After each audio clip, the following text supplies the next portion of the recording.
Assalamualaikum warahmatullahi wabarakatuh.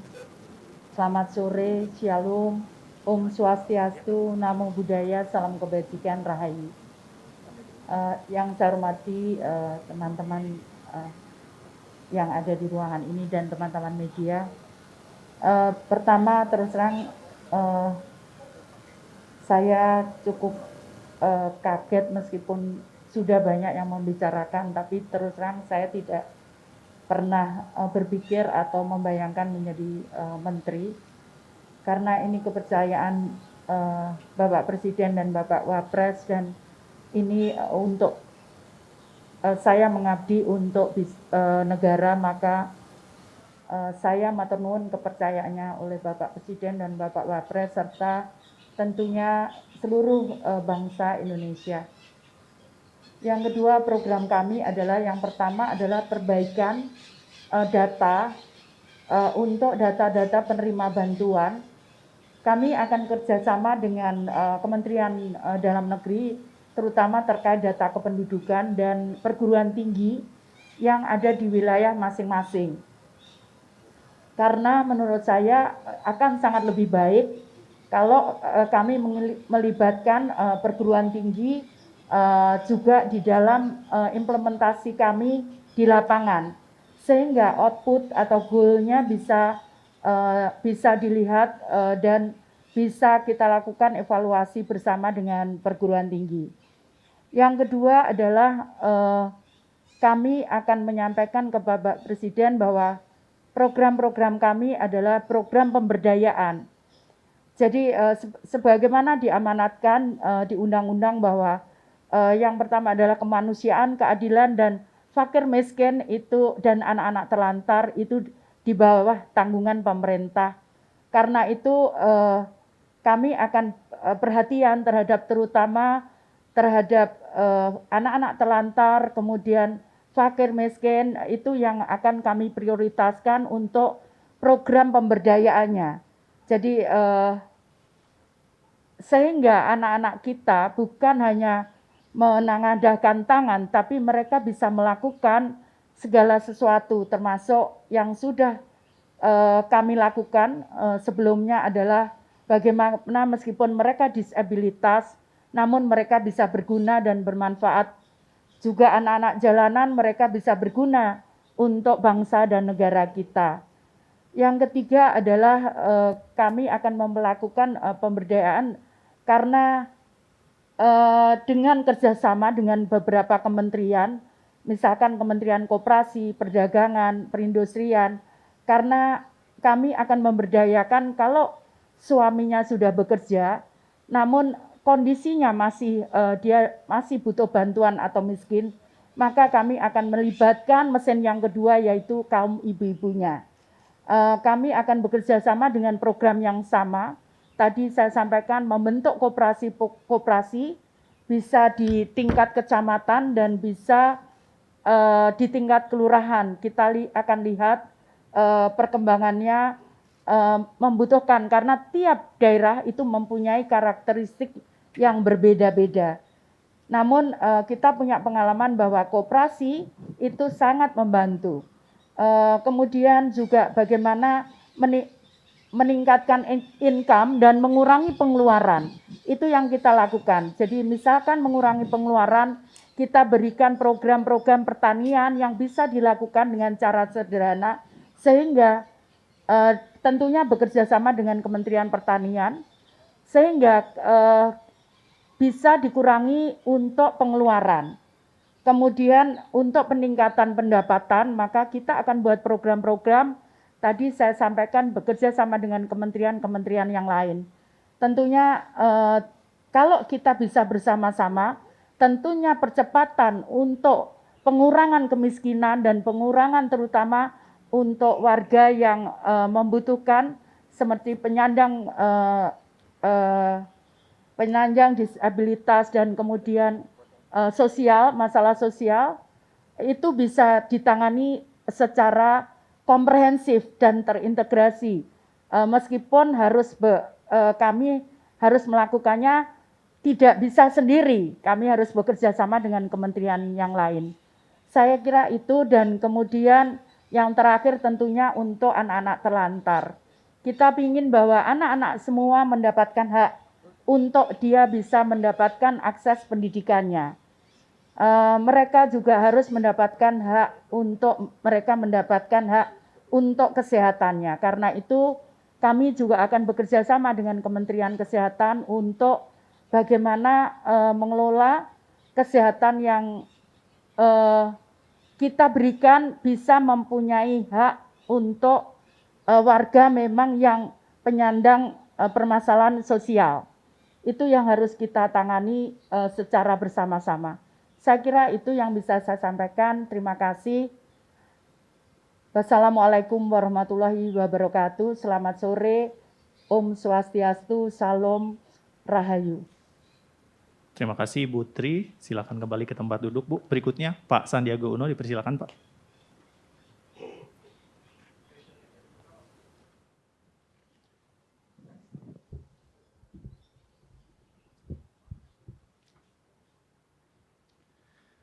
Bismillahirrahmanirrahim. Assalamualaikum warahmatullahi wabarakatuh. Salam sejahtera bagi kita semua. Shalom, Om Swastiastu, Namo Buddhaya, salam kebajikan, salam sehat, salam hormat, penuh semangat. Yang saya hormati, koleha-koleha yang telah hadir pada hari ini dan rekan-rekan yang juga pada sore hari ini hadir di Istana Merdeka. Pertama-tama, saya ingin mengucapkan Hari Ibu untuk seluruh ibu di pelosok Nusantara. Termasuk Ibu Risma, ibu saya dan ibunya anak-anak saya, dan juga ibu-ibu yang ada di sini. Semoga dengan Hari Ibu ini kita bisa terus memberdayakan perempuan hebat dan perempuan mandiri. Syukur kehadirat Allah Subhanahu wa Ta'ala bahwa di tengah pandemi COVID-19 kita masih bisa berkumpul dan insya Allah hadir pada acara yang mudah-mudahan membawa keberkahan ini. Saya sendiri baru saja selesai dalam pemulihan dari penyakit COVID-19 yang saya rasakan sendiri selama 2 minggu terakhir. Dan tentunya dalam konteks ini tugas dan amanah yang disampaikan oleh Bapak Presiden dan Bapak Wakil Presiden teramat sangat berat. Karena kebangkitan bangsa Indonesia untuk pulih dari COVID-19 dan melanjutkan agenda pembangunan terutama di sektor pariwisata dan ekonomi kreatif akan sangat bergantung pada pemulihan kesehatan dari sisi COVID-19 dengan upaya kita menerapkan protokol kesehatan yang ketat dan disiplin. Yang kedua, tentunya adalah jutaan lapangan pekerjaan yang di sektor pariwisata maupun ekonomi kreatif berjumlah belasan, mungkin puluhan juta yang harus kita selamatkan. Adapun sektor pariwisata dan ekonomi kreatif ini akan menjadi lokomotif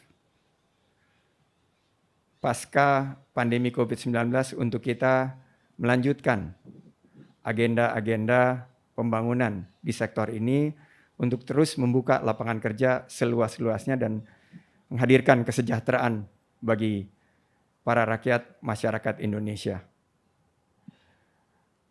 Terakhir, strategi yang mungkin bisa diadopsi adalah strategi inovasi dengan menggunakan teknologi, menggunakan pendekatan-pendekatan big data, pendekatan kekinian untuk memetakan baik dari segi potensi maupun penguatan dan memastikan para pelaku sektor pariwisata dan ekonomi kreatif bisa bertahan, tapi bukan hanya survive, but also thrive. Survive and thrive, bertahan dan menangkap peluang menjadi pemenang. Strategi inovasi. Kedua adalah strategi adaptasi, karena kita sekarang menghadapi pandemi, mendahulukan kesehatan dan keselamatan di setiap destinasi pariwisata dan di setiap lini ekonomi kreatif. CHSE salah satunya. Dan terakhir tentunya adalah kolaborasi. Kita akan berkolaborasi dengan semua pihak, kementerian, lembaga, pemerintah pusat, pemerintah daerah, pemerintah provinsi, pemerintah kabupaten kota, akademisi, universitas, maupun juga masyarakat dan dunia usaha. Teman-teman Kadin, HIPMI, teman-teman PHRI, dan seluruh asosiasi yang tergabung dalam sektor yang teramat sangat penting ini. Semoga Allah Subhanahu wa Ta'ala meridhoi dan memberikan kekuatan kita untuk keluar dari pandemi COVID-19 ini dan membangun sektor pariwisata dan ekonomi kreatif yang lebih baik lagi ke depan. Saya ucapkan terima kasih kepada para pemimpin-pemimpin Kementerian Pariwisata dan Ekonomi Kreatif sebelumnya. Tentunya kita harus terus menjalankan kolaborasi, melanjutkan yang baik dan mengkoreksi apa yang perlu diperbaiki. Terima kasih. Wabillahi taufik wal hidayah. Wassalamualaikum warahmatullahi wabarakatuh. Terima kasih Pak Sandiago, berkenan kembali ke dalam Istana Merdeka Pak. Kemudian berikutnya Pak Budi Gunadi Sadikin, silakan Pak. Bapak Ibu yang saya hormati, Assalamualaikum warahmatullahi wabarakatuh. Salam sejahtera untuk kita semua. Bapak Ibu, saya mengucapkan terima kasih atas tugas dan kepercayaan yang diberikan oleh Bapak Presiden dan Wakil Presiden kepada kami. Semoga amanah ini bisa kami jalankan dengan sebaik-baiknya. Kami ditugasi, salah satunya adalah untuk mengatasi masalah yang disebabkan oleh virus SARS-CoV-2 ini. Sehingga semua anak-anak kita bisa segera kembali ke sekolah, belajar bertemu dengan guru-gurunya. Agar semua pengusaha-pengusaha UKM bisa membuka toko-tokonya dan kembali berdagang seperti biasa. Dan agar semua pekerja bisa datang kembali ke kantornya dan memulai hidupnya normal. Dan agar semua keluarga kita bisa kembali bersilaturahmi dengan sesama teman-teman dan keluarga mereka. Dan kami tidak mungkin melakukannya sendiri. Kami harus melakukannya bersama-sama. Kementerian Kesehatan tidak mungkin melakukannya secara eksklusif. Kita harus melakukannya secara inklusif. Dan kami percaya tidak cukup pemerintah membuat program-program pemerintah sendiri, tapi ini harus merupakan suatu gerakan yang dilakukan bersama-sama dengan seluruh rakyat Indonesia. Saya percaya kalau kita bersatu bersama-sama dengan asosiasi, dengan pemerintah daerah, dengan seluruh komponen bangsa yang ada, kita bisa membangun sistem layanan kesehatan publik yang kuat dan siap mengatasi masalah SARS-CoV-2 ini. Dan kita juga bisa mempersiapkan sistem layanan kesehatan publik yang siap, kuat, mumpuni, agar generasi sesudah kita bisa menghadapi SARS-CoV-3 atau SARS-CoV-4 yang kita tidak tahu kapan datangnya. Semoga Indonesia saat ini pasti lebih baik dari Indonesia masa lalu. Dan semoga Indonesia masa depan selalu lebih baik dari Indonesia masa kini. Terima kasih. Wabillahi taufik wal hidayah. Wassalamualaikum warahmatullahi wabarakatuh. Terima kasih Pak Budi, berkenan kembali ke dalam Istana Merdeka. Berikutnya, Gus Yakut Khoilil Qomas, dipersilakan Pak. Assalamualaikum warahmatullahi wabarakatuh. Alhamdulillahirabbil alamin. Innalillahi wa inna ilaihi rajiun.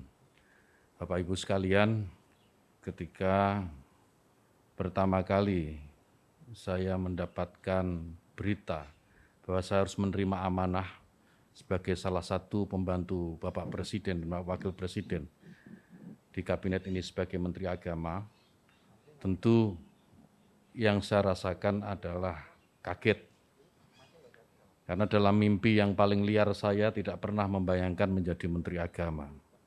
Tetapi apapun tugas amanah yang sudah diberikan ini, saya sudah bertekad untuk mewakafkan seluruh hidup dan apa yang saya miliki untuk bangsa negara. Dan kebetulan sekarang mendapatkan kesempatan melalui Kementerian Agama. Saya akan melakukan apa yang paling baik untuk bangsa dan negara ini. Yang berikutnya yang saya harus sampaikan adalah bahwa setelah nanti resmi menjadi Menteri Agama, yang pertama ingin saya lakukan adalah bagaimana menjadikan agama itu sebagai inspirasi, bukan aspirasi. Artinya apa? Bahwa agama sebisa mungkin tidak lagi digunakan menjadi alat politik, baik untuk menentang pemerintah maupun merebut kekuasaan, atau mungkin untuk tujuan-tujuan yang lain. Agama biar menjadi inspirasi dan biarkan agama itu membawa nilai-nilai kebaikan, nilai-nilai kedamaian dalam kehidupan berbangsa dan bernegara. Kemudian yang kedua tentu tugas yang tidak mudah, yaitu bagaimana bisa meningkatkan yang pertama adalah ukhuwah Islamiyah. Kenapa ukhuwah Islamiyah? Karena kita tahu bahwa mayoritas warga negara ini adalah pemeluk agama Islam. Maka negara ini akan damai, negara ini akan tentram jika sesama Muslim, sesama umat Islam ini memiliki ukhuwah atau persatuan di antara mereka. Yang kedua, meningkatkan ukhuwah watoniyah atau persaudaraan sesama warga bangsa. Kenapa ini penting? Karena kita tahu bahwa Indonesia ini merdeka, Indonesia ini lepas dari jajahan kolonial, itu karena perjuangan oleh semua agama, bukan hanya Islam. Umat Muslim, kaum Kristiani, Hindu, Buddha, Konghucu, dan semua agama yang ada di Indonesia, pada waktu pergolakan kemerdekaan mereka terlibat. Sehingga maka penting ukhuwah watoniyah ini kemudian kita bangkitkan kembali, agar tidak ada satu kelompok pun, tidak ada satu agama pun yang mengklaim merasa paling memiliki negara ini. Semua berhak memiliki negara ini. Kemudian yang ketiga, ukhuwah basyariah, persaudaraan atau persatuan sesama umat manusia. Saya sering mengutip dalam beberapa kesempatan apa yang disampaikan sahabat Nabi, sahabat Ali karamallahu wajhah, bahwa mereka yang tidak saudara dalam iman adalah saudara dalam kemanusiaan. Ini saya kira penting untuk menjadi kesadaran bagi seluruh warga bangsa ini.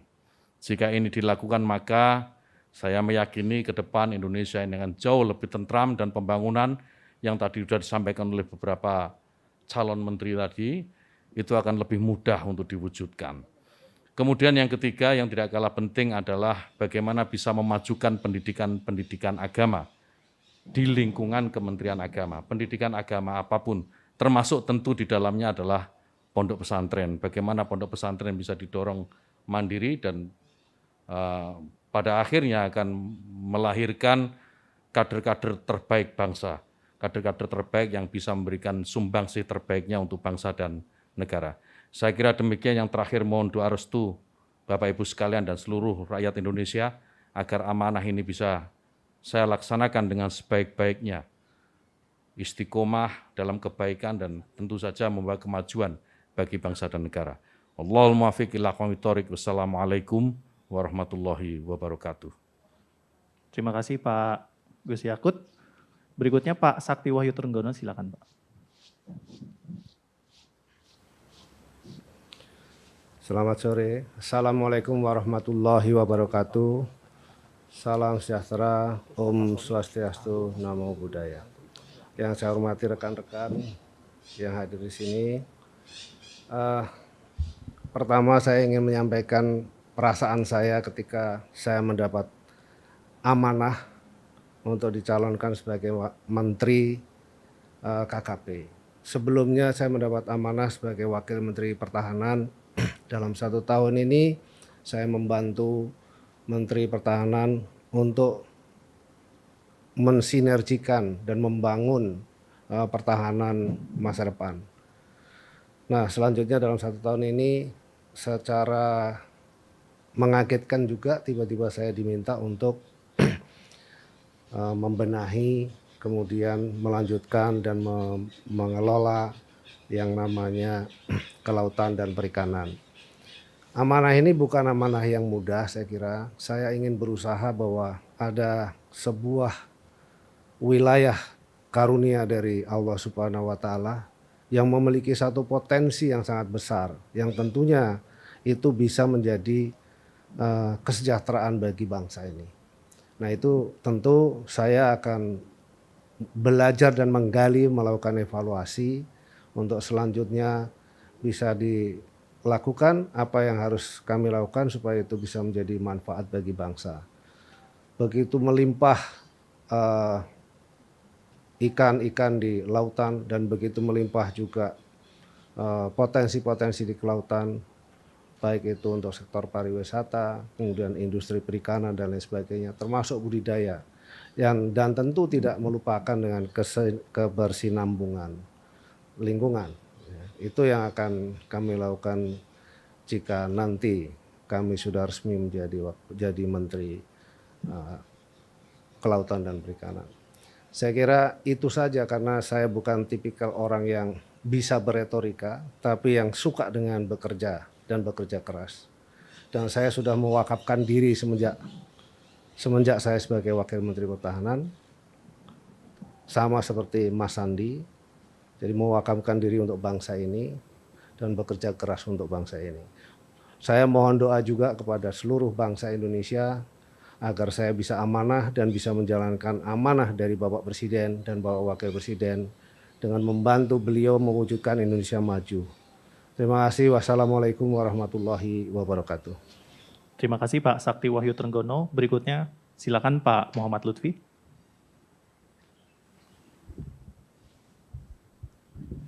Bismillahirrahmanirrahim. Assalamualaikum warahmatullahi wabarakatuh. Selamat siang dan salam sejahtera bagi kita semua. Yang saya hormati rekan-rekan sahabat yang dipanggil oleh Bapak Presiden pada sore hari ini. Yang saya hormati Bapak dan Ibu yang hadir pada sore hari ini juga. Saya merasa terhormat sekali dan berterima kasih kepada Bapak Presiden dan Bapak Wakil Presiden atas kepercayaannya yang diberikan kepada saya. Saya berjanji akan bekerja sekuat mungkin, sepandai mungkin, secakap mungkin untuk memastikan perekonomian Indonesia akan lebih baik di masa yang akan datang. Seperti kita ketahui bahwa ekonomi dunia berada pada situasi yang sangat sulit. Beliau mempercayakan saya untuk memimpin Kementerian Perdagangan, dan Kementerian Perdagangan ini adalah suatu lembaga yang mekanismenya adalah memastikan bahwa arus barang berjalan dengan baik, kegiatan ekonomi berjalan dengan baik, agar kesejahteraan dapat tercipta bagi rakyat Indonesia. Pada saat yang bersamaan, saya akan berjanji, karena Menteri Perdagangan itu kalau dianalogikan sama seperti wasit bertinju. Pembeli penjualnya adalah petinjunya, dan rakyat Indonesia adalah penontonnya. Ketika wasit tidak melakukan sesuatu dengan hal yang semestinya dilakukan, penonton dan petinju-petinju ini akan melihat kecurangan ataupun kekurangan. Oleh sebab itu, saya akan berjanji menjadi transparan. Kementerian ini akan memastikan juga bahwa ekonomi Indonesia harus berjalan secara baik, secara efisien untuk mensejahterakan bangsa dan negara. Terima kasih. Wabillahi taufiq wal hidayah. Wassalamualaikum warahmatullahi wabarakatuh.